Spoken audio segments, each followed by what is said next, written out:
Para a sua segurança, utilize equipamentos de proteção individuais, como óculos, luvas, cinto de segurança quando se fizer necessário e ferramentas adequadas e em bom estado de conservação.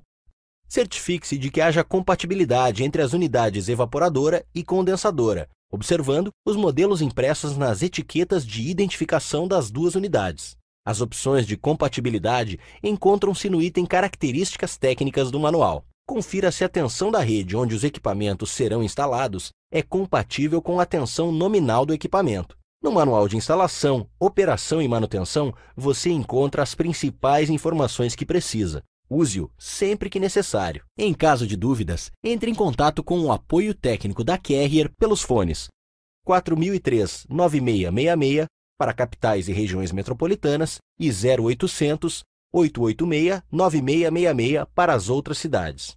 Com os aparelhos, acompanham os seguintes acessórios: suporte para instalação na parede junto à evaporadora, 8 parafusos de fixação, dreno e vedante, controle remoto com 2 pilhas, suporte do controle remoto, manual do proprietário, manual de instalação, operação e manutenção. Fixação das unidades. Vamos começar com a condensadora. Ela possui o componente responsável pela troca de calor com o ar externo, chamado de condensador. Por isso, deve ser instalada no ambiente externo. Ela deve ser posicionada em um local onde não haja circulação constante de pessoas, um lugar seco e o mais ventilado possível. Que não fique perto de fontes de calor ou vapores, exaustores ou gases inflamáveis e que não fique exposta a ventos predominantes, chuva forte, umidade e poeira excessiva. Use um suporte metálico ou fixe a condensadora sobre uma superfície firme, piso ou base de concreto. É recomendável que você use calços de borracha junto aos pés da unidade, para evitar ruídos indesejáveis. Obedeça às distâncias mínimas recomendadas pelo manual de instalação. Cuide para que o ar quente que sairá dessa condensadora não seja jogado sobre a tomada de ar de uma outra condensadora. Posicionamento da evaporadora. Planeje cuidadosamente a localização da evaporadora, evitando eventuais interferências com outros tipos de instalações já existentes ou projetadas. Exemplos: instalações elétricas e canalizações de água e esgoto. A posição da evaporadora precisa permitir a circulação uniforme do ar em todo o ambiente. Deixe espaço suficiente para os serviços de manutenção ou eventuais reparos. Para garantir a perfeita entrada e saída de ar, respeite os espaços mínimos entre a evaporadora e paredes, teto, piso ou móveis. Posicione o suporte de fixação prevendo a passagem da tubulação de refrigerante, da tubulação de dreno e da interligação elétrica. O manual de instalação traz um desenho com as dimensões que podem ser usadas para posicionar a furação para que ela fique atrás da máquina e não apareça. Ao fixar o suporte na parede do ambiente interno, é preciso cuidar para que fique bem nivelado. Isto evita o risco de vazamento de água na bandeja de condensados da evaporadora. Interligação das unidades, tubulações de refrigerante, elétrica e dreno. É por esta tubulação que o fluido refrigerante vai circular. Você precisa planejar por onde esta tubulação vai passar. É importante lembrar algumas recomendações em relação ao layout da tubulação. Quando a evaporadora estiver em um nível superior à condensadora, é aconselhável elevar a tubulação a um nível superior à evaporadora. Com este cuidado, evitamos um fenômeno chamado migração do líquido, que pode provocar a quebra do compressor. Quanto aos comprimentos, temos o linear e o equivalente. O comprimento linear é a soma dos comprimentos de cada trecho reto. Na instalação do sistema de 9.000 BTU por hora que estamos demonstrando, o comprimento linear, ou real, é de 3,5 metros. Para o cálculo do comprimento equivalente, temos que contar o número de curvas. Nesta instalação, temos 3 curvas. Multiplicamos este número por 0,3. No nosso caso, chegamos a 0,9 metros. Assim, o comprimento equivalente é o resultado do comprimento linear, 3,5 metros, 3,5 metros, mais 0,9 metros, que é igual a 4,4 metros. O desnível da nossa instalação é de 1,6 metros.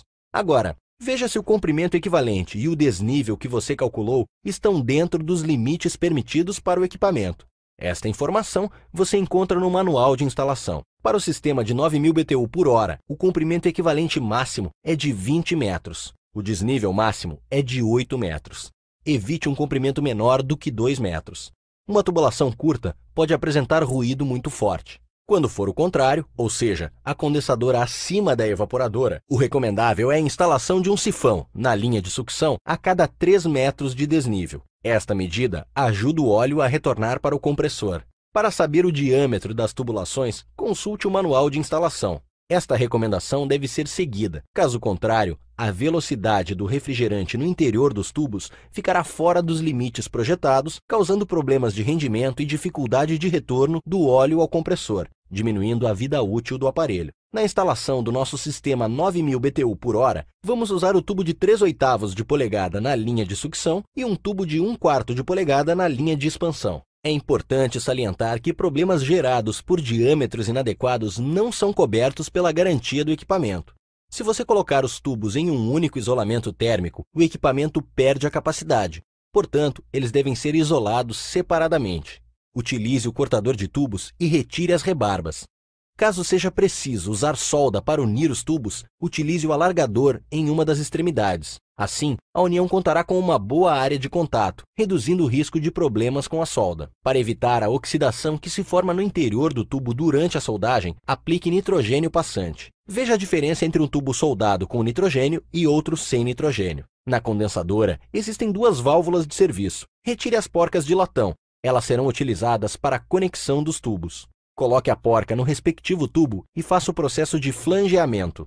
Ao fixar o tubo na prensa do flangeador, deixe uma distância de aproximadamente 2 milímetros da extremidade. Para certificar-se que o flange está bom, observe se ele está cobrindo toda a área cônica da válvula onde o tubo será fixado. Além de cobrir toda a área da válvula, o flange deve passar facilmente pela porca.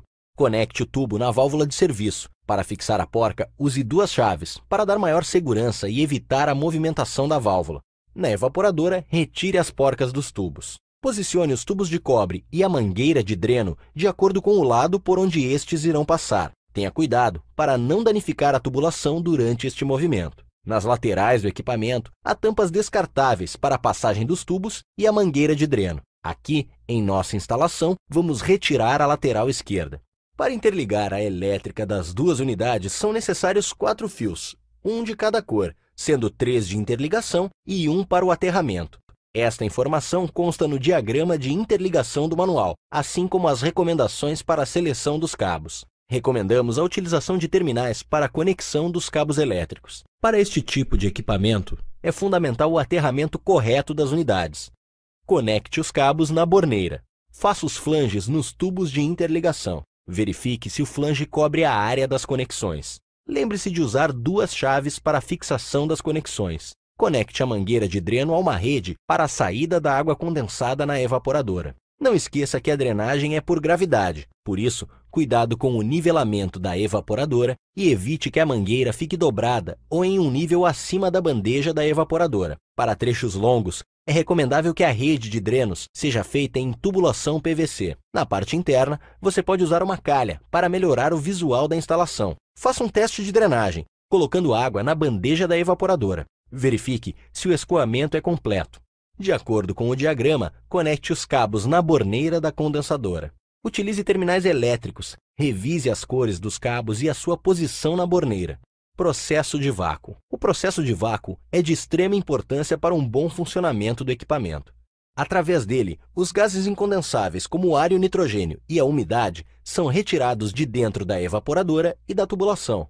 Os gases incondensáveis podem afetar a eficiência do equipamento. Já a umidade provoca alteração na densidade do óleo do compressor. Misturada ao refrigerante e ao óleo, a umidade forma um ácido que atinge o verniz do bobinado do compressor, provocando a sua queima precoce. Aqui você tem uma amostra de como fica a parte interna do compressor se o processo de vácuo não for bem executado. Para a execução adequada de um processo de vácuo, você precisa de uma bomba de vácuo e um vacuômetro. Você pode acompanhar a pressão interna pelo vacuômetro. A unidade usada para medir o vácuo é o micrômetro de coluna de mercúrio. Recomendamos que a faixa atingida fique entre 250 a 500 micrômetros. Para você ter certeza que o sistema está livre de gases incondensáveis, umidade e vazamentos, logo que o sistema atingir a faixa recomendada, desligue a bomba de vácuo e continue monitorando a pressão através do vacuômetro. O normal é que logo depois que a bomba for desligada, a pressão suba um pouco, mas com o tempo ela estabiliza. Quando isso acontece, o sistema está estanque e seco. Se a pressão subir e estabilizar em um valor mais alto, isto indica que ainda existem vapores dentro do sistema. Neste caso, volte a ligar a bomba de vácuo. Se após 2 horas a pressão não estabilizar em nenhum ponto, o sistema possui algum tipo de vazamento. Para identificar um ponto de vazamento, utilize nitrogênio. Primeiro, certifique-se de que as válvulas de serviço da condensadora estejam bem fechadas. Instale o manifold conectando o cilindro de nitrogênio ao sistema. Utilize espuma de sabão para identificar o ponto de vazamento. Após a identificação e correção do vazamento, o processo de vácuo deve ser refeito e novamente avaliado. Estando o sistema estanque e seco, a carga de refrigerante pode ser feita. Carga de refrigerante. O X-Power utiliza como refrigerante o R410A, uma mistura que não destrói a camada de ozônio. Alguns cuidados devem ser tomados na sua utilização. Ele não deve ser misturado a outros refrigerantes como o R22. Na instalação, não deve haver resíduo de óleo mineral, pois o R410A somente é miscível com óleo poliéster. As pressões do R410A são 60% superiores às do R22, por isso, a tubulação deve ter a espessura recomendada. Para evitar contaminação, utilize manifold dedicado próprio para R410A, com conexões adequadas. Por ser uma mistura, o R410A deve ser sempre carregado na forma líquida por peso. As unidades condensadoras saem pré-carregadas com refrigerante suficiente para uma tubulação de interligação de até 7,5 metros.